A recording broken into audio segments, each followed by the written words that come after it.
And then later Jewel, and since formed her own company. I'll let her introduce herself a little more fully. But since some of the folks may not have been here for the entire presentation, could we just spend like 1 minute each introducing yourself, who you're with, and your background, and just move on just in case somebody missed it the first time around.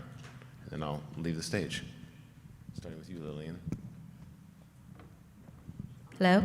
Okay, that's pretty loud. Hi, I'm Lillian Ortega. I'm a regulatory consultant with Chemular. I have been with Chemular for 1 year. Prior to that, I was the division director for the Division of Enforcement Manufacturing at CTP's Office of Compliance and Enforcement for 7 years. I'm Mike Bond, and I just presented, so unless you just walked out and walked back in, I'm the president and CEO of Labstat. We're a contract research testing organization. Hi, Angela Ho-Chen, so regulatory and legal background in a couple companies, and transitioning right now from consulting into another company, so this is my big hurrah. And I am, is this on? Yeah. I am not Will Woodley. I am Stacy Ehrlich. We look a lot alike, but I'm a partner at Kleinfeld Kaplan & Becker in Washington, D.C., and I practice FDA regulatory law, so not just tobacco and nicotine products, but all products regulated by FDA. But I've been working in the tobacco and nicotine product space for a pretty long time, 15, 20 years. So a lot of background in this area. Yeah, and I'm Chris Greer. I'm president and CEO of TMA and the GTNF Trust. We're a industry group that does shows, conferences, and we publish Tobacco Reporter and Vapor Voice. I've been in the industry since 2010 in corporate and regulatory affairs and government relations roles. Awesome. Okay, I'm going to try to start broad and then get to more specific questions, and thank you for all the folks that submitted your questions in Slido. Keep them coming if you have any, and if we run out of time, please find the speakers. I'm sure they're happy to entertain any questions. Okay, starting broad. You have such varied backgrounds and serve so many different client types, such as manufacturers, distributors, and retailers. Can you all take a couple minutes each to explain from your client's perspective what are currently the greatest pain points? We'll go from sad and then get to happy. So who's going first? Who's going first? Lillian, Stacy, Chris, and then Mike. Pain points, okay. I've heard a lot over the last year or so. FDA's communication is vague. It's hard to determine what's actually required in this changing landscape. And so how do we comply? How do we comply with changes that are made in 2023, 2024, when we submitted our application in 2020? Yes. And then the follow-up question is, if I submit anything after, is that a red flag? So those are the pain points that I get. And you're looking for me to respond, right, on how to respond to that? I would say my communication to the clients is that it's painful. And from my time from within, as well as my time out, it's painful to see the delayed review process and the changing requirements. But I will say that utilizing the same approach that the agency has provided and slow trickle of information, I think that it is in your best interest if you have a PMTA and there's changing requirements, that you amend your PMTA and that you develop a plan to address whatever concerns the agency has. Don't wait for them to ask you the question. Be proactive and submit that information ahead of time. Thank you for that. From my perspective, I think one of the greatest pain points is that the statutory standard for a PMTA, appropriate for the protection of the public health, is very broad and vague. And in my experience, I think it seems like FDA is deciding what they want the outcome to be on their application review and then finding a reason to support that outcome instead of reviewing all the science and making a scientific decision based on what's in the PMTA, and that's Unbiased, right? yeah. I mean, Brian King, who's the head of the Center for Tobacco Products, repeatedly says that they're guided by science, but I think the decision-making process is a bit backwards right now, and I don't think they start with the science. I think they start with the policy outcome that they're looking for, and then they try to find a science-based reason to support that. So that's one of the pain points. The other pain point, I think, is the lack of effective enforcement, leading to an unlevel playing field. So if you're trying to do the right thing, it's hard because the incentives are just not really there right now. So I think those I would say are the two biggest pain points from my perspective. I think from my perspective, the biggest issue that we face is uncertainty. You've hit on specific points, and I'll take it to 30,000 feet, and that's uncertainty. Whether it's in definitional issues when it comes to rapidly changing tax landscape, whether it comes to uncertainty because of I have everything from manufacturers to suppliers to service providers. Many of you are part of things that we do, and the uncertainty is driving a lot of decisions. The uncertainty is driving a lot of decisions not to do things. The uncertainty is driving costs up. So I think the biggest pain point is the relative uncertainty that we have in just about every aspect of this industry.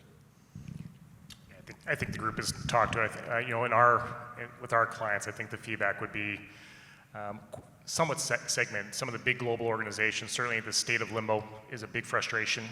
What does this mean for the future as they think about innovation and innovation development around the world? And then smaller mid-sized organizations is just this, as Chris just talked to, this uncertainty. Is this cost ratio of spending this kind of money going to actually pay off, and nobody can guarantee it? So this ability to actually get comfortable with getting into the process certainly drives frustration. I think that's one of my biggest pain points as well, because a lot of clients come and ask, well, can you guarantee a PMTA? So that's just as good as getting a lottery ticket at this point. Okay, so let's turn to a happier topic. What about wins from your clients' perspectives? Anything happy, optimistic? Chris, you mentioned something on the planning call about this not being a prolonged state. Yeah, if we want to look positively, I think we've seen the pendulum swing very far one way. And the only good thing about pendulums is that they tend to swing the other way eventually. And I think that there is certainly opportunity out there. I do think that by and large we have passed the point where there is a debate about if harm reduction is an effective strategy relative to pushing an entirely abstinence-only goal. In terms of the lip service that's given to it by regulators and by many, excluding certain segments, obviously in the public health community. And I think that does give momentum for things to shake out. Now, how they shake out, how long it takes, and stuff like that is a little bit open for debate. But I do think that this is a transitory period as we get through, and it's important to remember too. FDA didn't want to be in this position either.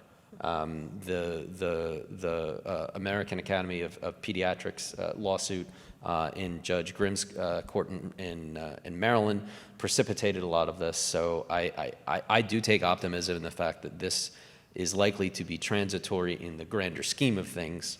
But the length of the transition is still open for debate here. Exactly. We all have to hold on. One question that came in, and I think maybe Lillian and Stacy can take this one. How are you supposed to comply with the PMTA when no guidance is in place to tell you what does and doesn't comply? Quick response? You want me to start? I mean, Sure. There's information out there, obviously. You can read, some of the orders. You can read some of the statements that FDA has made. And so there are ground rules. You kind of know what FDA is expecting now. Whether those goalposts will move, that's a different story, and they may well move. But I think there's enough information to put together a fulsome PMTA. It's just, if, from a policy perspective, it's unclear, how FDA will ultimately come out on those application reviews. And I agree with Chris that I do think that the pendulum may swing. I think that a positive development is if you look at the National Youth Tobacco Survey data, that the hysteria over youth use, I don't think is really supported anymore, and so that should change FDA's perspective. It hasn't yet, but I think it could in the future. Yeah, I do think that there's enough information out there with the final rule that came after the compliance deadline, which would have been helpful prior to the deadline, but that's no here nor there. The guidance is out. There are PMTA's guidance, which a lot of manufacturers have utilized. I think, to Stacy's point, a lot of the decisions that the agency has put out, marketing granted as well as marketing denial, has a lot of information, a lot of nuggets within those decisions that can help guide you and guide your strategy as you go through this review process. So I think there is enough information. I will say that according to the CTP's strategic plan, and we got to hold them to it, they are going to be more transparent, is what they say. We shall see. I'm going to be optimistic on that point. I'm trying to be optimistic. This is a win. They are trying to come out more often to various conferences. They had a public meeting in October, which they intend to do more frequently to provide more information and hopefully be more transparent in the process. And I see that as a win if it actually comes to fruition. Thanks for that. Okay, Lillian, one more for you. How is FDA enforcing new TPMP regulations against manufacturers, distributors, suppliers, et cetera, that are in violation? So TPMP is not final as of yet. It was issued proposed in March of 2023. And so the actual violations or the requirements within the rule will not be enforced at this time. It would need to go through a final ruling and then the compliance period. And then at that point, the expectation would be that these inspections that are either biannual and the PMTA inspection, that those inspections will change and they would be more they will be more in depth in their current compared to what they currently are. It would be asking about your manufacturing, specifically your design, your validation, your master manufacturing records, your supplier qualifications. So those are the things that they will be looking for to add to their inspection programs, and anticipating that once that compliance period ends, that they will be asking you of those questions and your suppliers as well. Okay, Mike, I'm going to throw some love your way. What's the greatest challenge from a lab perspective with such uncertainty in the FDA regulatory process?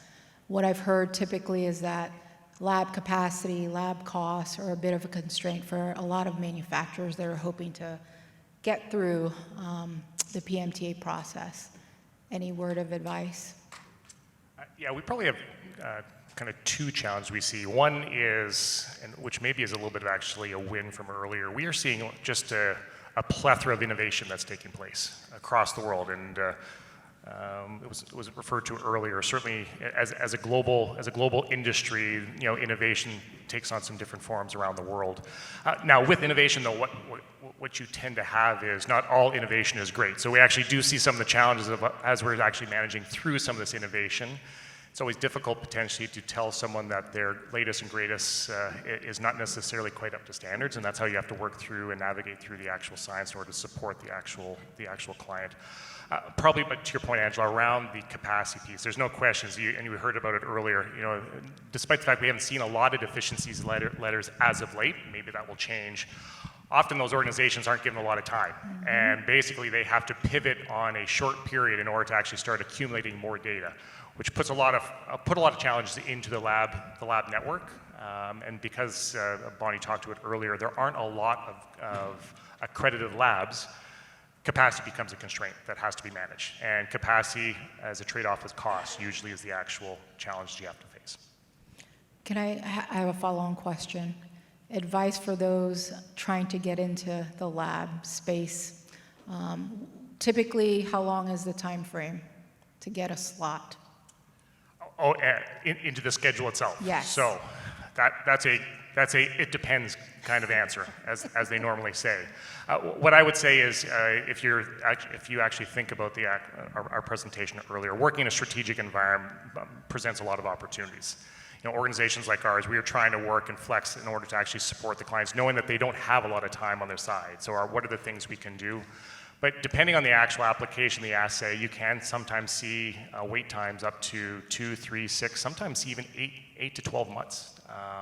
You know, especially in some of the complexity. So clearly having a strong relationship with the vendor partner that you're working through a journey goes a lot further, because those individuals will try to flex in order to make sure that they're actually trying to support you through that actual, obviously difficult time. I think that's a key takeaway in terms of compliance and the challenges, relationships, right? Partnering and making sure that you're partnering with the right people. Okay, one for Chris. What will be a trigger to push the Congress taking action immediately on other molecules without factoring in the election in 2024? A little crystal ball shaking. Yeah, a little crystal ball. What would be a trigger factoring besides the election? I think the election is probably one of the bigger handbrakes on there. I think the other issue is finding the right Christmas tree. It's become apparent, and if you look at the legislative dynamics over, especially the last 6 or 7 years, with the dysfunction in terms of being able to just pass legislation in the normal way, that you have to find what a lot of people in the business call a Christmas tree, which is, you know, one of these omnibus appropriation bills or something else where you have a vehicle that's something that is kind of must pass, and then you can hang different ornaments, hence the analogy, but you can hang different things onto that piece of legislation. And that's happened in the past. You know, the PACT Act extension to vape is a perfect example. That was something that came on there. So I think it's really opportunity. I think the issue for cannabis and some other things is really finding the right vehicle. I think if you're trying to do a standalone and just get that pushed through, it's going to be extraordinarily difficult. I think your better shot is finding one of those, and I think the question is whether even the dynamics that we have now, especially in 2024, would support that. But I think that's the likely avenue for it. More holistic, comprehensive approach? No, the sneak it in on something else and tie it to something that's got to pass. You know, just find your Christmas tree, hang the ornament, and pray she gets through. Shove it in where you Yeah, can. just shove it down there and let her rip. Synthetic, right? Yeah. Okay. This is a very interesting question, and we haven't really touched upon it, and it is on Dr. King's strategic priorities. So this is for anyone on the panel. How would you address APPH specifically for vulnerable populations to avoid a denial?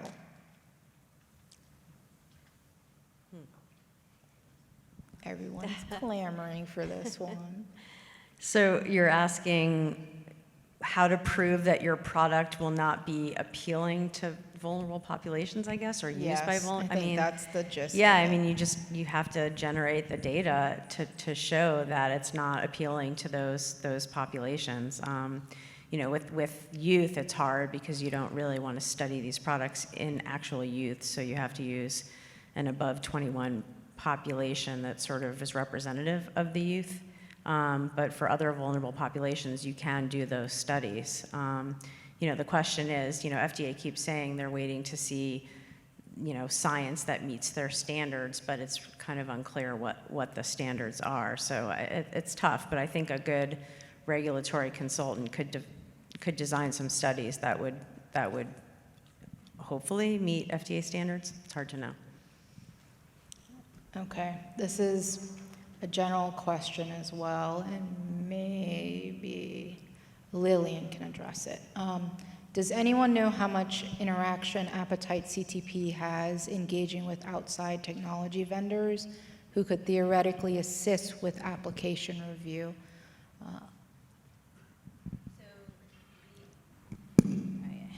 So the agency, specifically CTP, has promoted the opportunity for vendors and for anyone in the industry to come in and have listening sessions. And usually that's the mechanism in which if you are trying to pitch something to them, or if you have an innovative product and you like to share that with them and get their input, their opinion, or kind of see what type of questions they pose to you.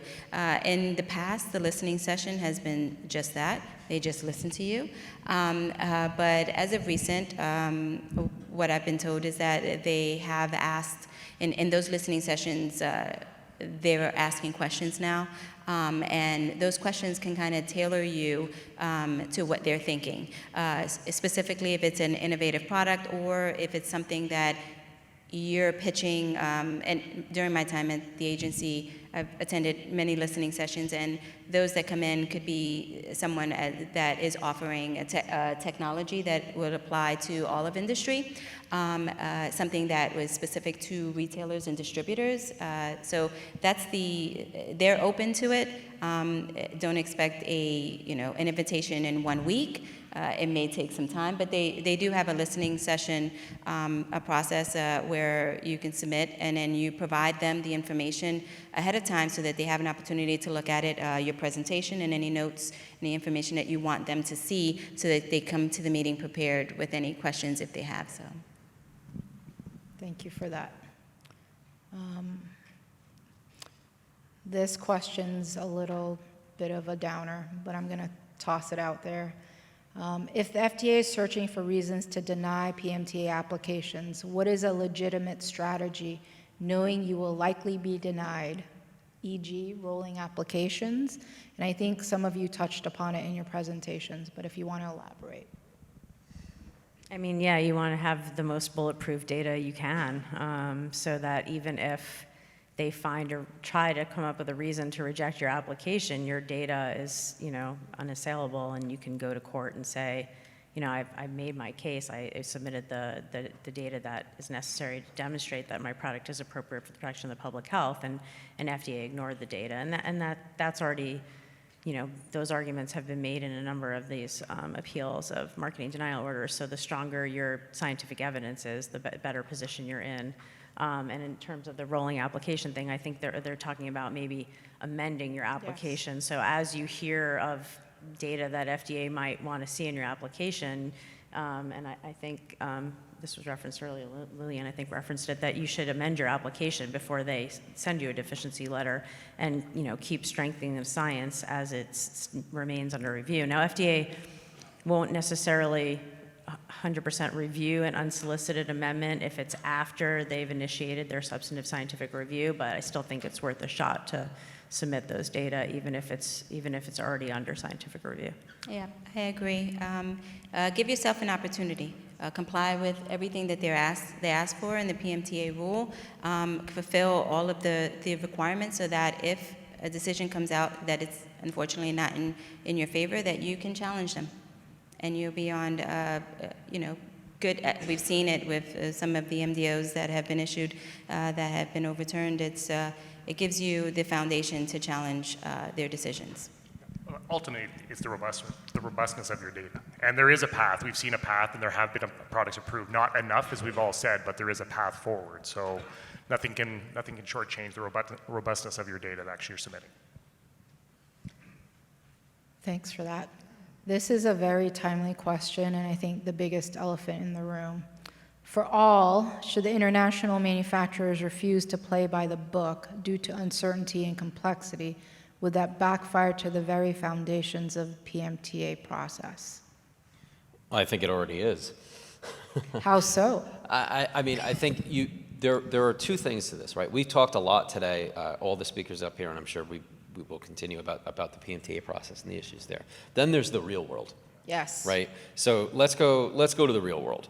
In the real world, you can walk into a store and find all sorts of stuff that has probably never been submitted at all. The question about that, then referencing back to the PMTA process, is how effective is it if you have a two-tiered marketplace? One where you have products and players in there that are trying to be compliant and ending up, and by the way, the net result of that regulatory process is products that look and behave in a certain way and have certain characteristics relative to what at this point can get through the process. And the hope is that with the PMTA that can be expanded so that you have products that have greater appeal or address different needs for consumers, and also can accommodate different categories, such as, you know, novel smokeless products and things like that, white pouches, et cetera, right? The second thing is the real world, where it's, you know, we're in Vegas, it's the Wild West, and that's what we have out there. So I think, yeah, it does address that, and I think we're already seeing what that is. The question really is, what's the remedy to that? Enforcement is not going to stop the flow of that, right? You see that in different jurisdictions. You see it in the UK too. They just banned disposable vapes because of the issue of, you know, non-compliant product that's coming on the market and driving youth. You see it here with the rising seizures. You know, Lillian pointed it out that it's a drop in the bucket, you know, even the vast ramp up that they have. So it's not effective. The effective cure, from what a lot of my members tell me, is to have a robust marketplace. And that's going to be the question. That's going to be the ultimate safety and efficacy of this FDA process in and of itself, to use a really bad pun. Yeah, I will say that it's not enforcement alone. It would go hand in hand with FDA authorizing products and getting products that are have gone through the rigorous process, allowing them to have market access and to compete, and then drive out some of these illicit and illegal products. Okay, one more for you, Lillian. My PMTA has received a filing letter, but no news on status for almost 2 years. Can I still market my product? And what happens if I never hear back? Sorry. No news is good news, right? Okay, so congratulations on getting a filing letter, because many people have not received that. I will say, to legally market your product, you have to have a marketing authorization. However, the agency, as a result of the Grimm decision, they were required to have a compliance period where they allowed products to stay on the market that were on the market as of August 8th, 2016, and submitted an application by September 9th, 2020. And then that extended to, at September 9th, 2021, ideally those products were then to come off the market.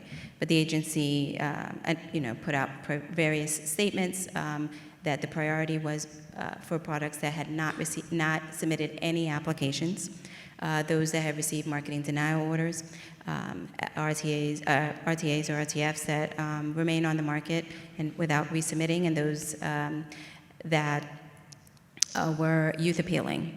And they stayed silent on products that were currently under review. And so that leaves a lot of vague interpretation on where you stand with your product. If you've submitted a timely application, can you remain on the market? And what you get from FDA is all products outside of those products that have an order are those that can be legally marketed. But action speaks louder than words. And so those that are currently in the review process and that are continually going through the review process have not been the subject of many enforcement actions, have not been the subject of many warning letters, if any. And so, again, action speaks louder than words. To legally market your product, you need an order. However, the agency has prioritized their enforcement. And they repeatedly speak about those that have not submitted any application or that have received the negative action, and those that remain in review. It looks like you're as of the lowest priority, and they're not looking to extend their resources to them. Okay, Chris, one for you. Tobacco control advocacy groups seem to have captured the CTP's ear. Do you agree, and what do you see as the consequences of this influence? Well, I think that there are a number of interest groups and pressure groups out there that have various levels of influence. And it's not just CTP, right? It's the entire space of dialogue around harm reduction and nicotine products, where there is a lot of forces globally. This is not unique to the U.S. And the forces that are at work here, there's not some guy in Ohio that's running this whole thing. There are groups and interests out there that are actively seeking prohibitionist or de facto prohibitionist policies on nicotine products as a public health strategy to eliminate the risk of death and disease from tobacco smoking.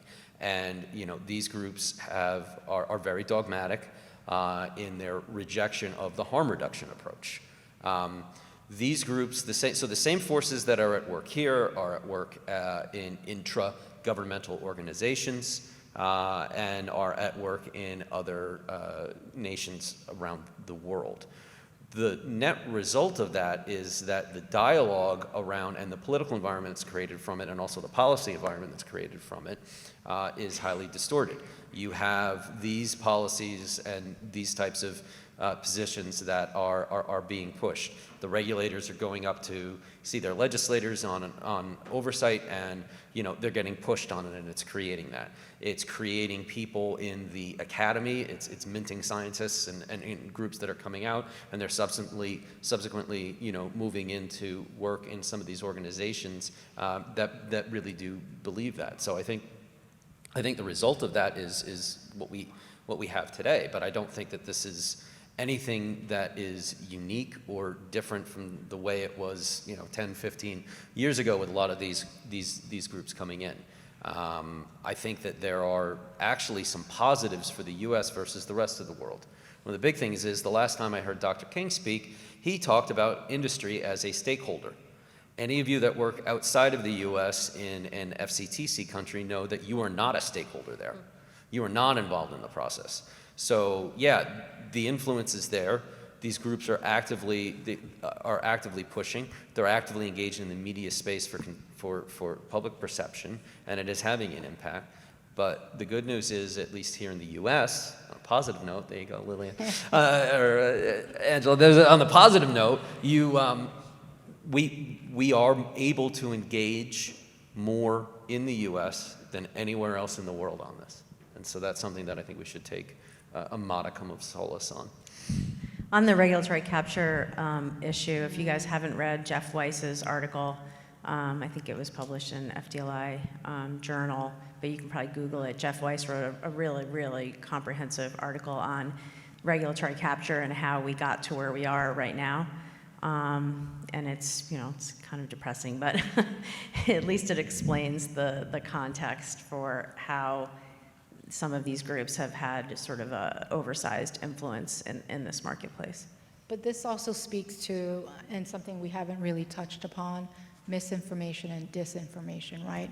For a science-driven, air quotes, organization, FDA prides itself on delivering MDOs and MGOs based on science. Let Mike start first, only because from a science perspective and a lab perspective, I think it's challenging because there's a lot of investment that requires upfront costs, and how do you convince people to fork over millions of dollars to support this when it's just challenging to be compliant?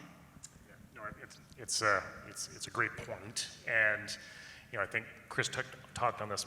Certainly, the entire veil is politically charged, and when you have a political cloud with that is overseeing still lots of misinformation. I mean, candidly, we just finally started hearing from the FDA that nicotine isn't a carcinogen, and that's finally just being iterated in actually live presentations like this not too long ago.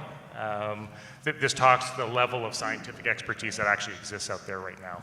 I think this is the challenge we talk to when we think about the business through the PMTA process. How does the actual facts and data support the evidence, right? That's what it has to come back to, and really this is where the challenges continue to lie, is organizations are doing what they can with the opportunities they have available to them in order to actually produce the facts and data that they're being asked to. The biggest challenge is to what extent and to what cost. And right now, that continues to be the big question for all parties as we continue to work through this process. Lillian, I didn't mean to cut you off. No, that's okay. I was just going to mention the nicotine actually coming out, and it's not a carcinogen.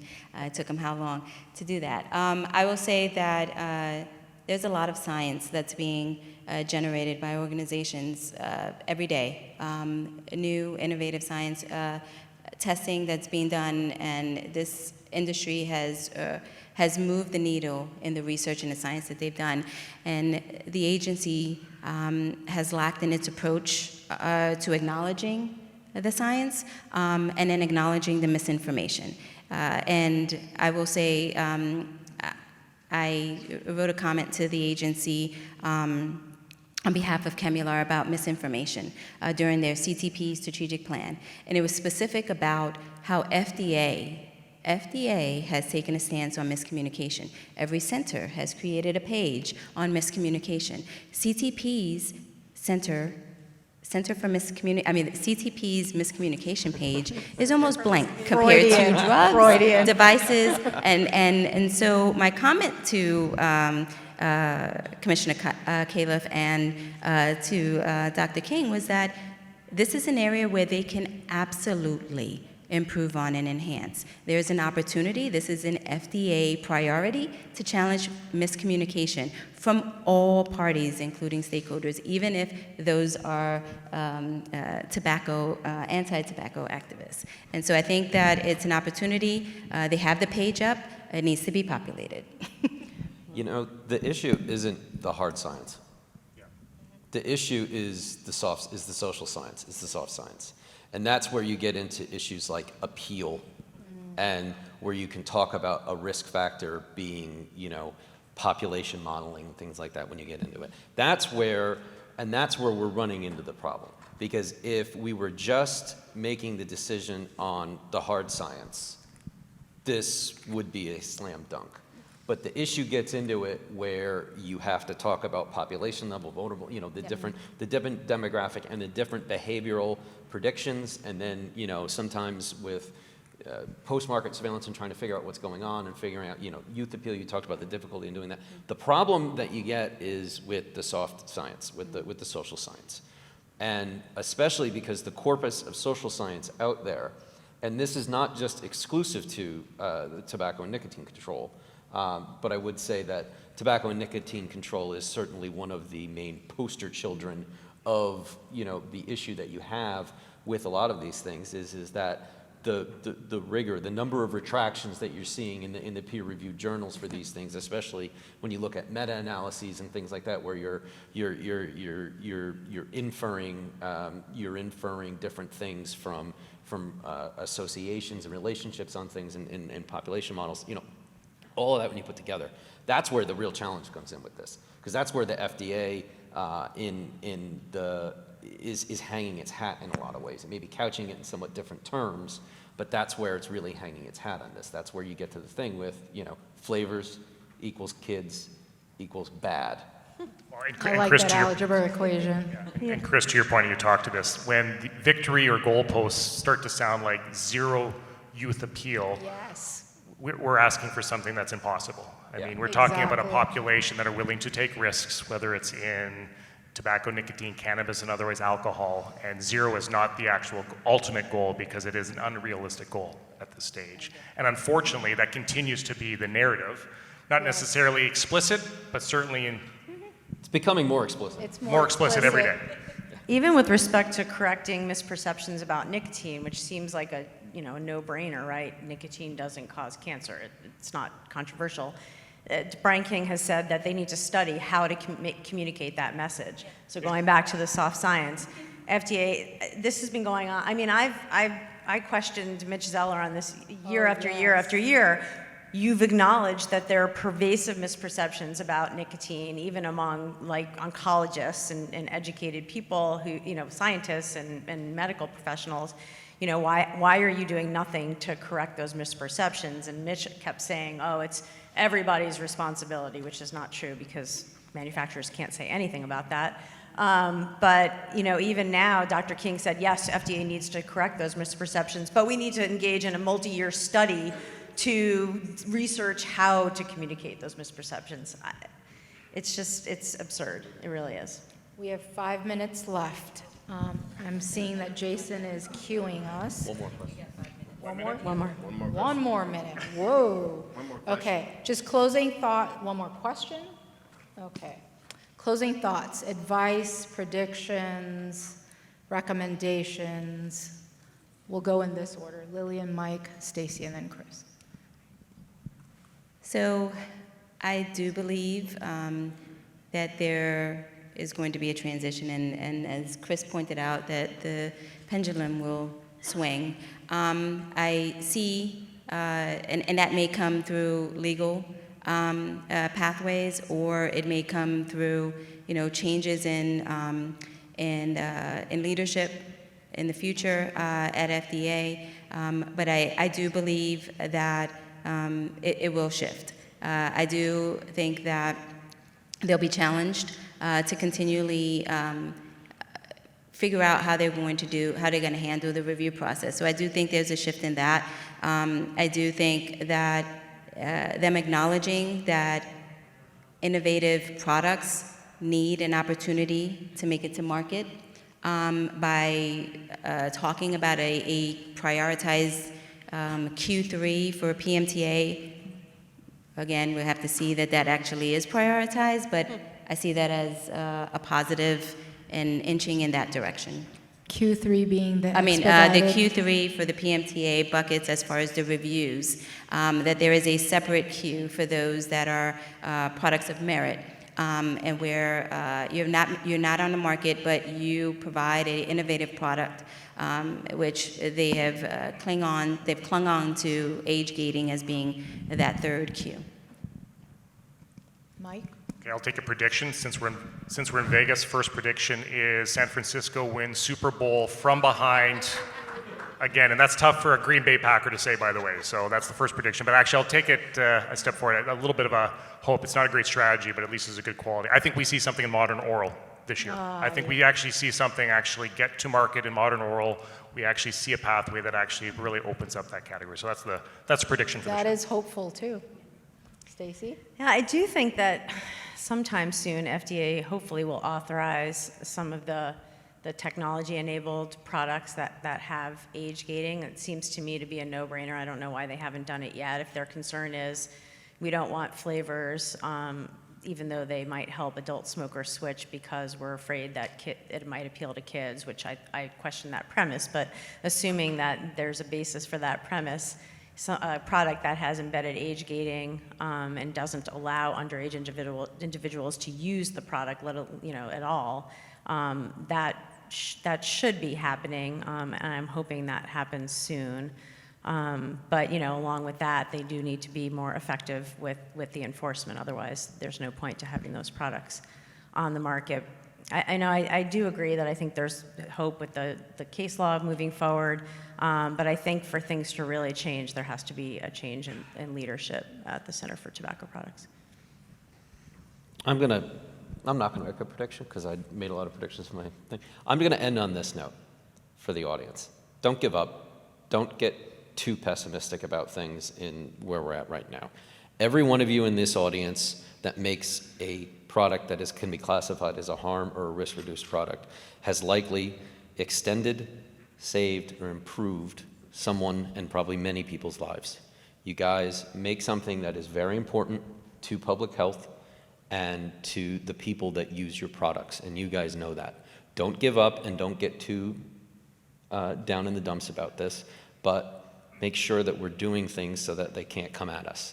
Do things the right way, engage with pros that are here and in the audience and stuff, and try to do things the right way, but don't try to get too down what you've done. Each of you have probably saved somebody's life at one point or another just in the normal course of your business, and they can't take that away from you.